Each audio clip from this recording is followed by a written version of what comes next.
Hola, ¿qué tal? Muy buenas noches, señoras y señores. La condición humana, empeñada como siempre en etiquetar y en encasillar todo, ha situado a la masonería en muchos escenarios diferentes a lo largo de la historia. Así nos encontramos, pues, desde quienes creen que la masonería es una secta, hasta que que la consideran como un movimiento conspirador.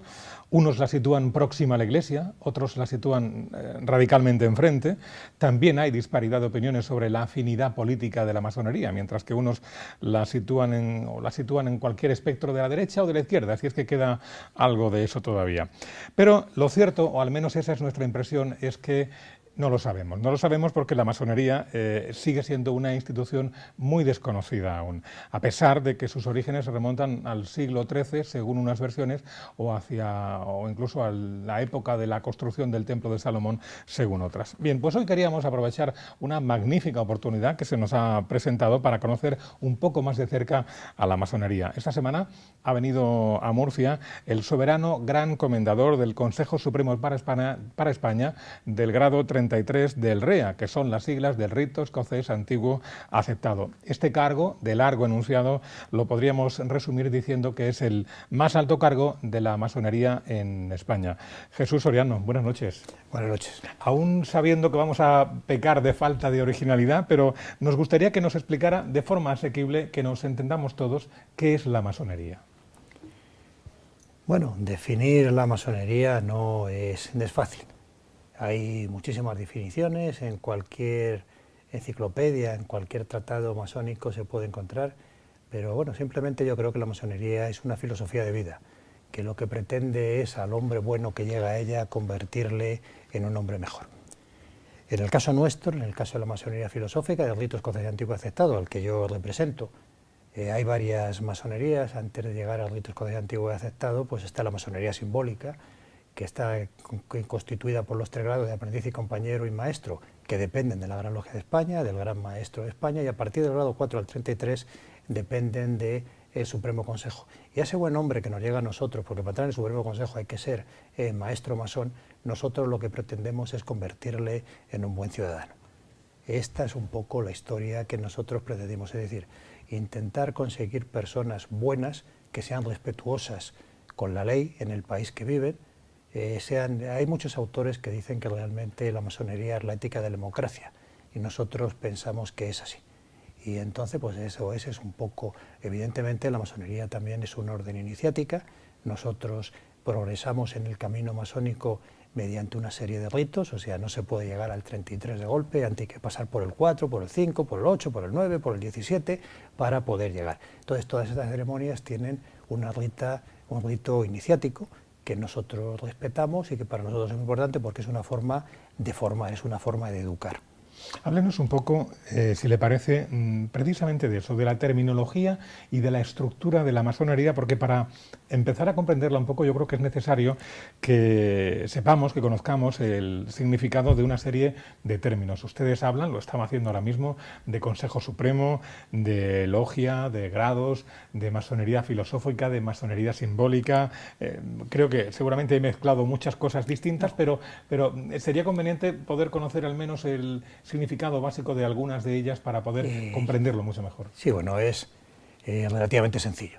El rito escocés antiguo aceptado, al que yo represento, bueno, tiene 33 grados, es un rito que fue constituido por Federico el Grande de Prusia, y entonces los 3 primeros grados, desde el año 1927, el grado de aprendiz, compañero y maestro, pues fueron cedidas la administración a las grandes logias. Entonces la masonería, claramente, dentro del rito escocés, porque hay muchos ritos, no se puede hablar de una masonería, hay muchas masonerías, hay la masonería regular, que es la que yo represento, y hay otro tipo de masonerías. Pero bueno, dentro de lo que a mí me toca representar, pues hay claramente 4 grupos dentro de nuestra organización, que sería la masonería simbólica o azul, que corresponde a los 3 primeros grados de aprendiz, compañero y maestro, que corresponde en su administración, como decía antes, a las grandes logias simbólicas del país que corresponda, y luego ya empieza la masonería filosófica del grado 4 al grado 33, que a su vez se divide en 3 tipos de masonería.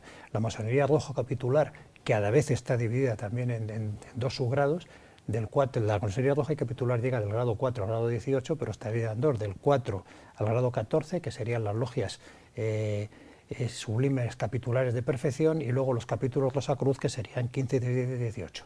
Después está la masonería negra o filosófica, que va de los grados 19 al 30, y finalmente la masonería blanco-administrativa, que va del grado 31 al grado 33. Bueno, esto es como todo en la vida. Para ser bachiller hay que pasar primero, yo soy muy mayor y hablo de bachiller, hoy día ya estas cosas no se pueden hablar, pues había que hacer primero de bachiller, segundo de bachiller, cuarto, y se va progresando por los pasos debidos. Entonces nosotros como decía antes, es una escuela de formación del ciudadano permanente, con dos criterios muy claros, que es por una parte una espiritualidad tremenda que tiene. La masonería es un movimiento iniciático profundamente espiritual, y un grado humanístico importante, que como decía antes, realmente es la ética de la democracia. Hoy por hoy, ¿cuánto queda de oculto o misterioso aún en la masonería en España? Bueno, que yo creo que no queda nada, ¿no? El secreto de la masonería es que no hay ningún secreto. Evidentemente, al ser una reunión iniciática, tiene un secreto, que es lo que cada uno siente cuando a uno le dan el grado que corresponda, el grado 3 o el grado 19. Evidentemente, uno solo puede decir si el que le gusta, ya que estoy en esta maravillosa tierra, el arroz caldero, si prueba el arroz caldero. Si no, se está inventando lo que es. Entonces, ese es el único secreto, lo que cada uno siente. Además, yo estoy convencido, vamos, estoy seguro, que lo que yo sentí el día que me dieron los grados, desde el 1 hasta el 33, pues probablemente sea diferente de lo que ha sentido cualquier otro hermano. Secreto ninguno. Nosotros estamos registrados en el Registro Nacional de Asociaciones del Ministerio del Interior, tenemos nuestro CIF, pagamos nuestros impuestos, es facilísimamente entrar en la página web del Ministerio del Interior y proponer Supremo Consejo del grado 33 para España, sale el número de registro que tenemos, quién son los directivos, tenemos nuestra propia página web, con lo cual no hay ningún secreto. El único secreto es el propio secreto iniciático, que, como digo, es lo que cada uno siente en una ceremonia que se le va a hacer. ¿Somos discretos? Pues naturalmente, pero a mí me gustaría que los miembros, por ejemplo, de cualquier gran empresa multinacional, del Consejo de Administración, les preguntáramos qué hacen en las reuniones del Consejo, pues no nos lo iban a contar. Nosotros, naturalmente, en esas ceremonias iniciáticas que hacemos, eso es para la persona que lo recibe, y por lo tanto no lo vamos a contar, nada más que eso. Secreto, ninguno. Llevamos más de 40 años de democracia en España. En el antiguo régimen la masonería no estuvo bien vista por el general Franco, pero ¿por qué quedan aún tantas reservas, o al menos tenemos esa impresión, incluso entre los propios masones, para declarar públicamente que pertenecen a esta institución? Bueno, ahí hay dos razones. O sea, no solo bien vista, mal vista, sino horriblemente. Quiero decir que España es el único país donde se hizo una ley para la represión de la masonería y el comunismo, que no tiene nada que ver, evidentemente, una cosa con la otra. En España, en el año 40, cuando es la ley, no había, en toda la época de la República, no llegaron a haber en total, durante los años que duró la República, del orden de 4.500, 5.000 masones. Y hubo 88.000 procesos masónicos y 18.000 personas que fueron pasadas por las armas. Lo que quiere decir que se utilizó el decir masón para... Pues claro, esto es evidente. Si tú das durante 40 años diciendo que la masonería son malos, que hacen masas negras, es como si los hubiera dado por decir que el fútbol era una cosa que no se podía jugar.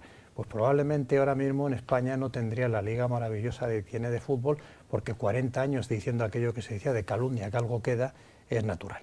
Pues este es el único problema grave que nosotros hemos tenido. Es muy difícil a cualquier persona inteligente decir por qué prácticamente todos los padres de la Constitución de Estados Unidos eran masones, y los que no lo fueron en aquel momento cuando firmaron la Declaración de Independencia lo fueron después, prácticamente el 80%, por qué los soberanos de Inglaterra han sido masones, por cuánta gente importante dentro de este país, Machado, Isaac Peral, La Cierva, bueno, miles de personas que resulta que eran malos solo porque eran masones españoles. Pues evidentemente esto no hay ninguna persona inteligente que esto lo pueda creer. Los masones son gente normal que lo que hacen es intentar perfeccionarse a sí mismo y con ese perfeccionamiento intentar ser un núcleo potencial de cristalización que arregle a las personas que están a su alrededor y darles una serie de buenos principios basados fundamentalmente en la libertad, la igualdad, la fraternidad, la equidad, la justicia, una serie de principios que, como decía antes, constituyen la ética de la democracia y nada más. Evidentemente, calumnia que algo queda y después de 40 años de machaqueo se nos ha acusado de misas negras, se nos ha acusado de muchas cosas que no son ciertas, evidentemente. Pese a todo, hoy en día aún quedan personas que siguen cuestionando la honorabilidad de la masonería, Sí. porque sin ir más lejos, cuando estábamos documentándonos para Sí. esta entrevista, nos encontramos con una entrevista en el diario ABC que le hacen a un sacerdote español y dice textualmente: en algunos de los magnicidios y atentados más importantes que ha sufrido España han intervenido masones, como en el de José Calvo Sotelo o Alfonso XIII. Esto son noticias relativamente recientes, ¿no? O sea, que hay quien sigue cuestionando esto. Evidentemente la gente puede decir lo que quiera, pero eso históricamente no se ha demostrado, no es verdad. La masonería, entre otras razones, dentro de nuestros talleres tenemos prohibido hablar de religión y de política. Hacemos política con mayúsculas permanentemente, porque claro, cuando uno está defendiendo los principios de libertad, igualdad, fraternidad, equidad, justicia, todos los que comentaba antes, está haciendo política, porque lo que quiere es una sociedad cada vez mejor. Y entonces, naturalmente, estamos en eso. Pero esto no es un absoluto disparate. Hay enemigos permanentes, pero bueno, de la masonería y de muchas cosas, ¿no? Yo recuerdo, por ejemplo, una persona que ha tenido una importancia decisiva en España, que fue soberano gran comendador, fue un antecedor mío, que fue Miguel Moraita. Miguel Moraita fue probablemente en su época, los principios del siglo XIX, pues el catedrático más reputado de historia universal de España, claro, y a él siempre le atacaban, pues le atacaron mucho por una razón que decía que era la libertad de cátedra. Evidentemente había un ministro del ramo en aquel momento que él se oponía totalmente a la libertad de cátedra. Es decir, y además llegó a decir más o menos textualmente que no había nada más peligroso que los españoles pensaran. Entonces, yo creo que ahí radica el problema. No es verdad, o sea, el tema de que muchas veces se dice de que los masones están excomulgados, no, hemos estado excomulgados, probablemente por motivos profanos que decimos nosotros, ¿no? Porque no hay que olvidar que hubo un personaje que se llamó Garibaldi, que era masón, y que le quitó el poder terrenal a la Iglesia para darle solo, a la Iglesia católica, para darle bueno, digamos, la parte espiritual, no la humana, porque creó, como todos ustedes saben, el reino de Italia y se acabó el poder del Vaticano. Ahora, en este momento, no, por supuesto, no estamos excomulgados. El cardenal Ratzinger, cuando era cardenal Ratzinger, no cuando era el Papa Benedicto, pues él expresó claramente que los masones ya no están excomulgados, solo aquellos que ataquen a la Iglesia, como otras muchas organizaciones, vivirán en pecado grave, pero nada más. Las cosas han cambiado radicalmente porque yo creo que bueno, la verdad se acaba imponiendo, ¿no? ¿La masonería se asocia a una determinada clase social? ¿Quién puede ser masón? Bueno, para ser masón simplemente hay que ser un hombre libre y de buenas costumbres. ¿Qué significa ser libre y de buenas costumbres? Bueno, pues ser libre es decir, evidentemente la masonería, como cualquier actividad en la vida, pues necesita unos fondos, un trabajo, y para ser libre necesitas poder financiar las cuotas correspondientes, como para aquí ser miembro del Club de Fútbol Murcia, por decir un ejemplo, pues sí, hay que pagar lo que corresponda. Y por buenas costumbres, ¿qué se entiende por buenas costumbres? Pues simplemente comportarse como la sociedad y como nuestra tradición pues nos corresponde. O sea, no se puede ser más una persona que roba o que esté en la cárcel. Eso es absolutamente imposible.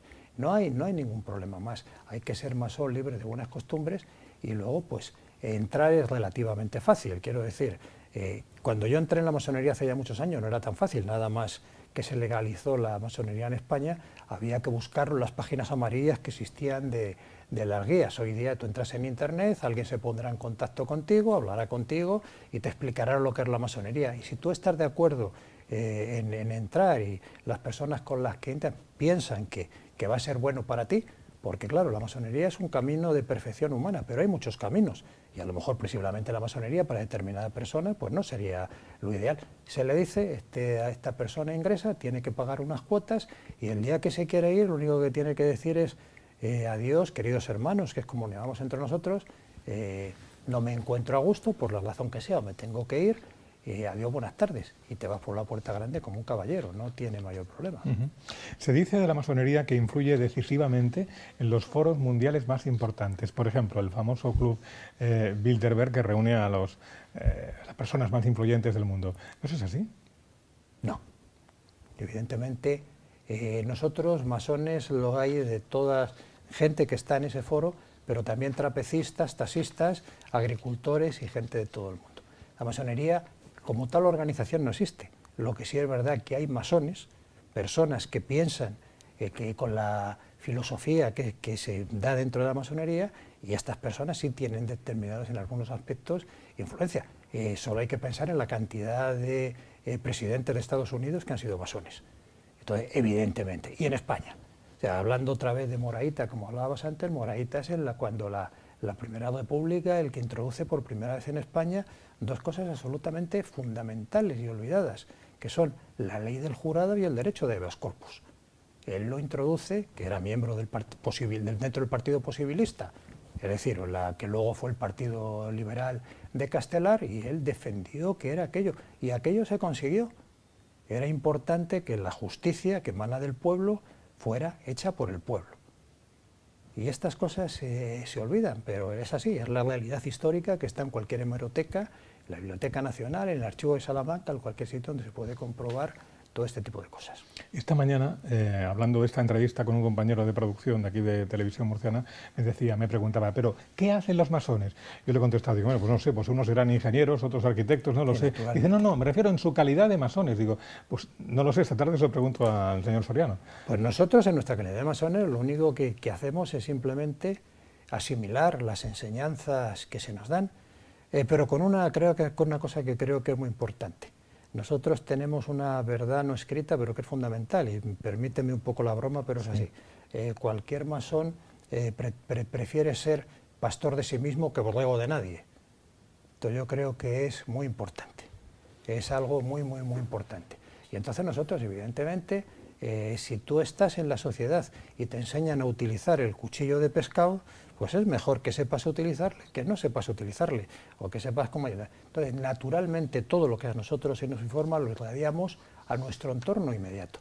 Pero la masonería, ya por su propia definición, no es una cosa revolucionaria, no es algo que pretenda cambiar la sociedad por métodos géneros, sino simplemente, bueno, pues transmitir unos valores que nosotros pensamos que son esenciales para que la sociedad progrese y por eso, si simplemente por el ejemplo, es verdad que nosotros dentro de nuestros talleres pues tenemos tres puntos de vista que para mí son claros, que es la utilización de símbolos. Como todo el mundo sabe, nosotros utilizamos, al ser una sociedad iniciática, unos símbolos que provienen de los antiguos constructores de catedrales, porque nosotros ahora lo que pretendemos es construir nuestro propio templo interior.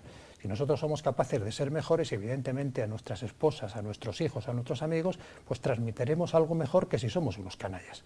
Es evidente. El ejemplo, el estudio y el diálogo. Esto es fundamental. ¿Por qué la mujer no está presente en la masonería?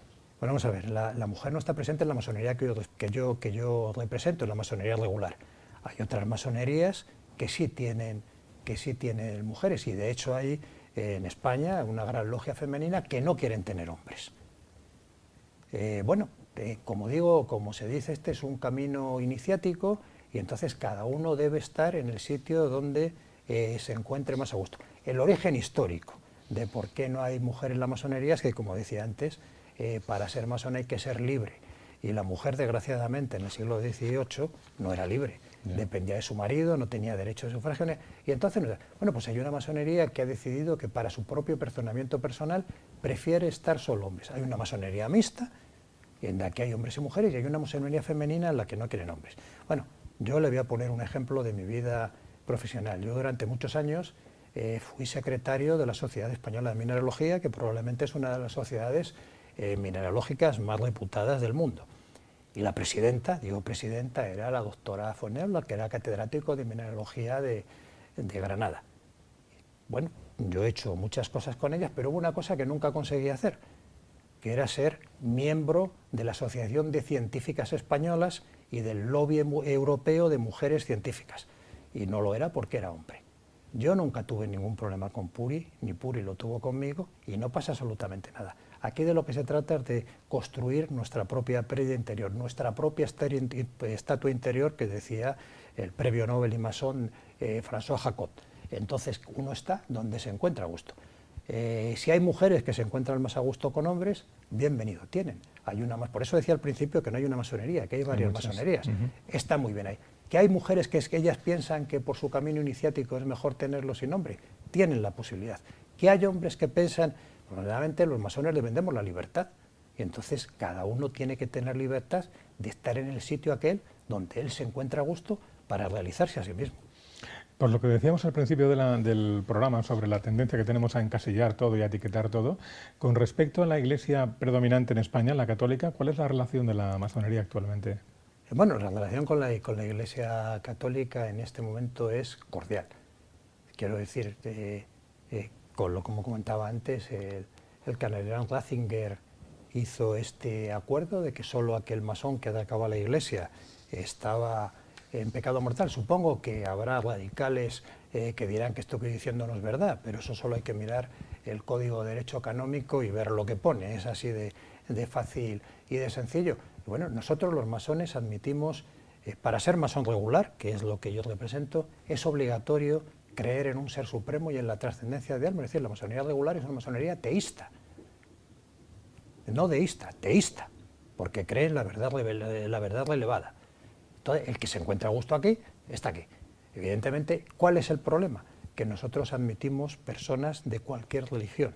El problema para la Iglesia Católica. Para la Iglesia Católica. Nosotros admitimos exactamente igual a un protestante, que a un musulmán, que a un budista, que a un católico, nos da igual. Lo único que tiene que hacer es creer en un ser supremo al que, para evitar problemas, nosotros denominamos gran arquitecto del universo. Y ese gran arquitecto del universo se puede traducir Dios, Yahvé, Alá, el que tú quieras. Y no hay ningún problema. Las relaciones son cordiales porque tampoco tiene por qué haber ningún enfrentamiento, naturalmente. Señor Soriano, en este mundo y en este país, en España, tan cambiante ahora en lo social y en lo político, ¿qué puede aportar la masonería?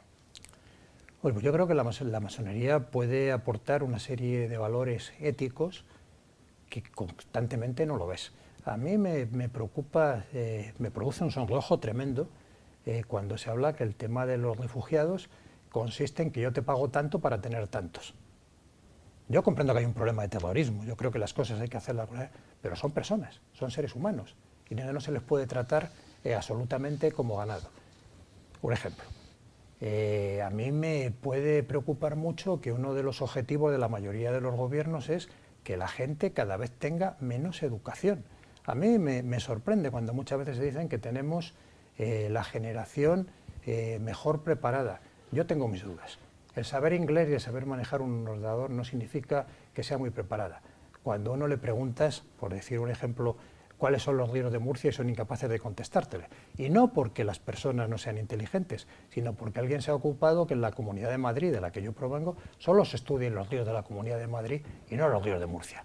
Cosa que es, desde mi punto de vista, un auténtico disparate. La cantidad de libertades que se están cercenando permanentemente son tremendas. ¿Cuál es la obligación de la masonería? Pues tener, entre comillas, un cierto control sobre el Estado para decirle esto no puede ser. El ciudadano tiene unos derechos a los que hay que respetar. Y esos derechos son inalienables. Es decir, tenemos derecho a tener una educación, a tener una libertad, a tener una igualdad, a una justicia, a una equidad.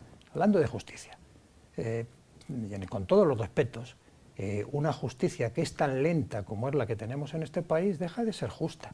En dos sentidos. Una, porque prescriben los delitos, y otra, porque esa famosa, y perdón porque estoy en televisión, esa famosa pena del telediario puede acabar con la reputación de una persona que 5 años después es declarada inocente.